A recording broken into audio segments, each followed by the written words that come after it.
Preparations are underway for the district assembly elections, with various aspirants campaigning ahead of the exercise. District assembly elections are supposed to be non-partisan.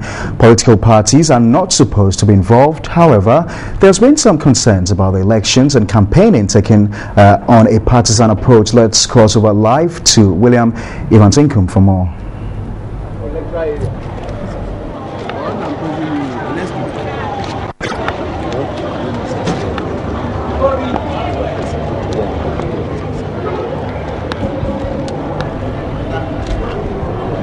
All right, so Pakwesi, a very good afternoon to you. You're right here in the Ashanti region, and we are coming to you live from the Asafo electoral area. Over here, as many as 7 people are vying for the assembly membership position here in this particular electoral area. And now I must say that the campaign has gathered momentum over here. I mean, if you look at the posters displayed at every corner of this particular electoral area. But let me run you through something. Early on, some of the candidates were actually campaigning on political lines, and it can just reflect on their very posters. But some few weeks ago, the Electoral Commission here called the candidates and sensitized them about the need not to, trade on political lines, because the whole decentralization process is devoid of our politicization. For that matter,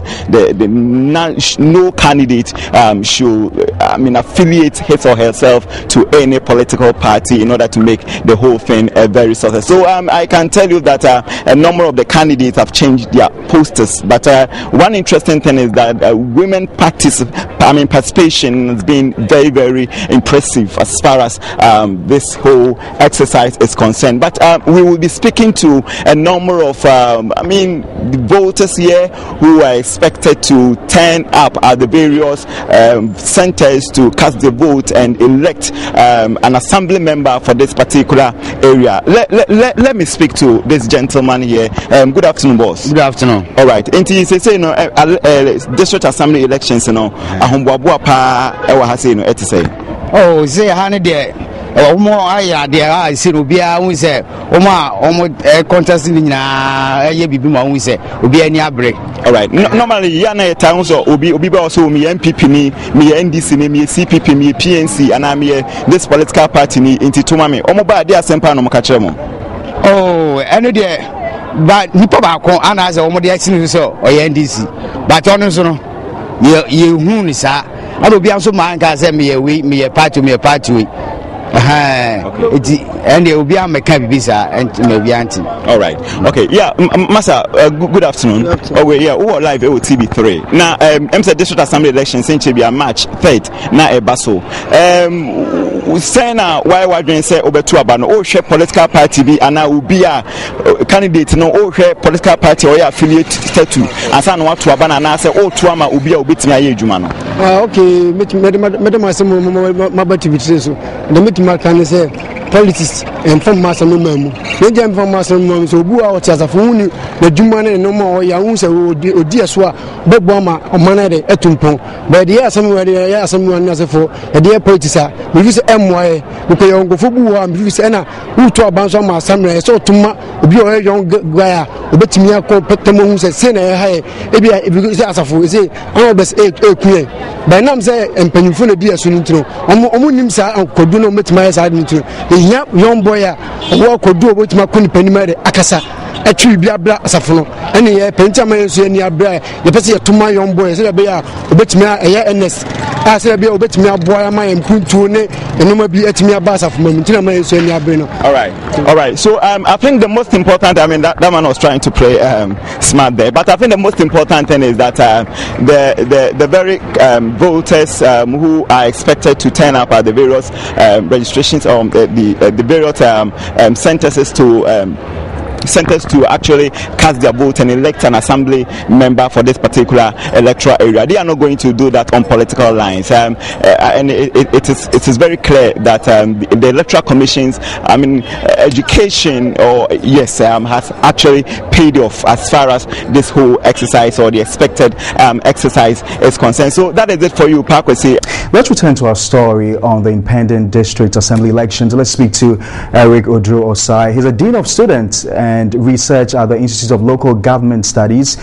He's joined us on the phone line. So thank you very much, sir, for your time. We've had a lot of talk about district assembly elections and the fact that it is not supposed to be partisan in principle and in law.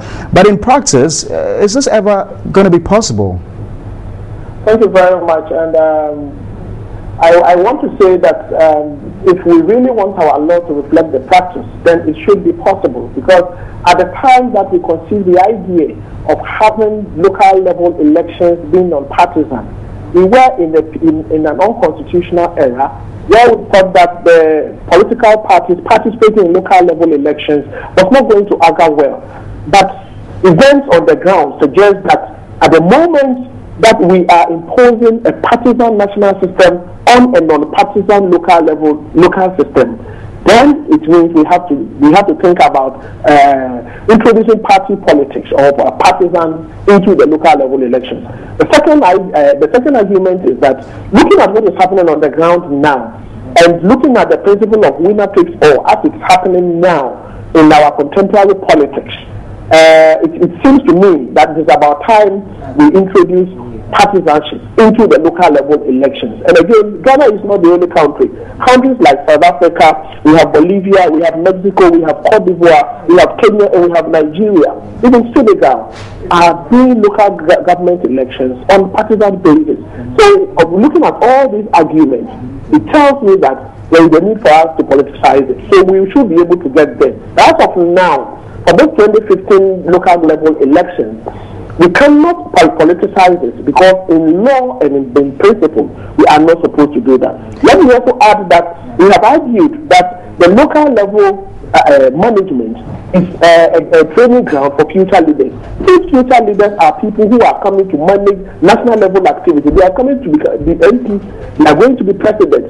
So if we don't introduce party politics at the local government level, what kind of experience do they get as far as party politics is concerned to enable them to become future leaders of this country?